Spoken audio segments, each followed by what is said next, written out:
अगर जागना है तो जाग लो, अलखनाथ की छाया तले फक तक सोए रहोगे खाक की साया तले। अब जागने की बारी है, क्योंकि ये मानव जीवन हमें इसीलिए मिला है, ये ज्ञान, ये जागृति, ये ज्ञान की ज्योति हम मानव जीवन में ही जगा सकते हैं। अगर इसमें नहीं जगाई तो फिर पछताना पड़ेगा, फिर रोगे चिल्लाओगे कि हम ये कर लेते, वो कर लेते, हम क्या कर लेते, अब पछताए क्या होता है जब चिड़ियां चुन गई। इसलिए संत महापुरुषों ने बहुत नाना प्रकार की युक्तियों द्वारा हमें आपको जगाने का प्रयास किया है, बहुत तरीके बताए, तमाम वेद शास्त्र के माध्यम से उन्होंने इस ज्ञान का प्रकाश किया। लेकिन हमने जब जब इस ज्ञान के प्रकाश को देखा तो हम तुरंत भाग खड़े हुए, वहां से तुरंत भाग खड़े हुए। क्यों भाग खड़े होते हैं? क्योंकि ये जो मन है, ये बुद्धि है, ये क्रोध है, ये इंद्रियां है, इनका ही पसारा ये संसार है।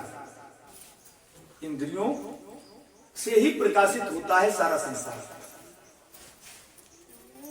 ये मूल शब्द बताए रहे हैं, अगर आपकी समझ ना हो तो मैं एक करके और व्याख्या करके बता सकता हूं। जैसे कि दृश्य जितने हैं संसार के, आंख उसका क्षेत्रज्ञ है और दृश्य उसके क्षेत्र है। ये गीता भी कहती है, अगर आंख ना हो तो किसी दृश्य की कोई कीमत है? अंधे से पूछो लाल हरा पीला कैसा होता है, बता सकता है? अच्छा सुंदर दृश्य है, खराब दृश्य है, इसकी पहचान अंधे को है, क्योंकि उसकी आंख की इंद्री नहीं है। तो जितने भी दृश्य प्रकाशित हो रहे हैं, इनका प्रकाशक कौन है? आंख। जितने शब्द प्रकाशित हो रहे हैं, उनका प्रकाशक कौन है? कान। जितना भी ठंडा, गरम, मुलायम, कड़कड़ा, खुरदुरा स्पर्श इंद्री से पता लगता है। अगर त्वचा ना हो तो ठंडे गरम का एहसास होगा, नरम मुलायम कड़क का एहसास होगा। तो जितना भी ये है, इसका प्रकाशक कौन है? त्वचा, है ना। जितने भी स्वाद हैं, खट्टे मीठे चरपरे कसैले, इनका प्रकाशक कौन है? जीभ। अगर जीभ ना होती तो खट्टा मीठा चरपरा पता लगता है ना। तो इसी प्रकार से ये सारा संसार जो है इन इंद्रियों से प्रकाशित हो रहा है, 10 इंद्रियों से। अब ये 10 इंद्रियां किससे प्रकाशित हो रही? मन से। मन किससे प्रकाशित हो रहा है? बुद्धि से। वैसे मैं अपने अनुभव से बताता हूं, मन बुद्धि में एक ही मानता हूं, लेकिन संतों ने इसको अलग अलग बताया है, मैं उस बात को ही स्वीकार करता हूं।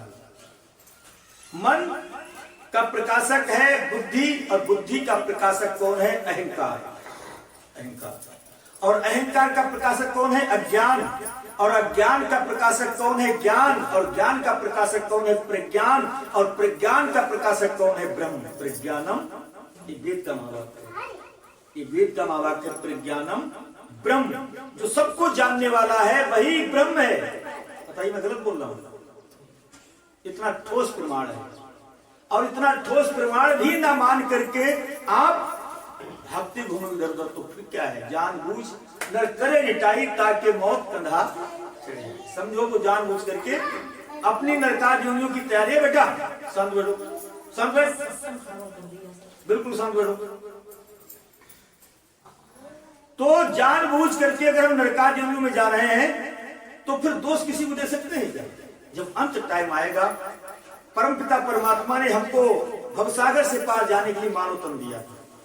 इस साधनों का धाम है, और इस साधनों के धाम को पाकर के हमने कौन सी चीजें अर्जित की?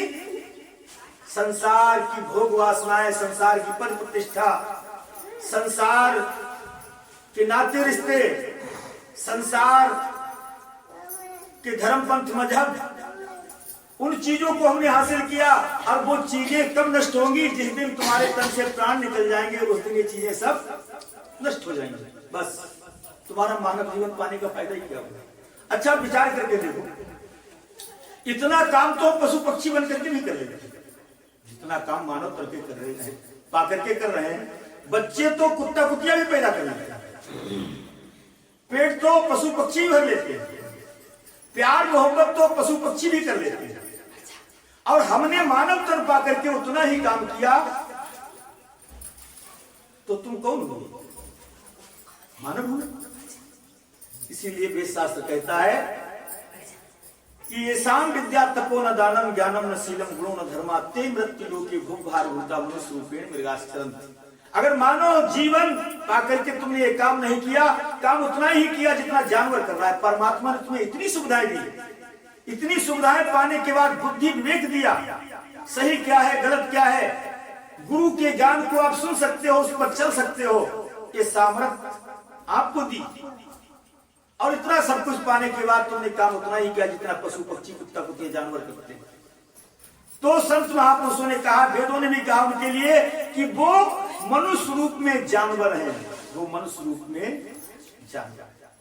मानव तन तो हमको मिल गया, मानव तन तो मिल गया, लेकिन हम मनुष्य रूप में, हम में और कुत्ता कुतिया और पशु पक्षी में कोई अंतर नहीं। अब ये बात कितनी ही बुरी लगी, ये गाली दी है संत महापुरुषों ने, लताड़ा है तो ताना मारा।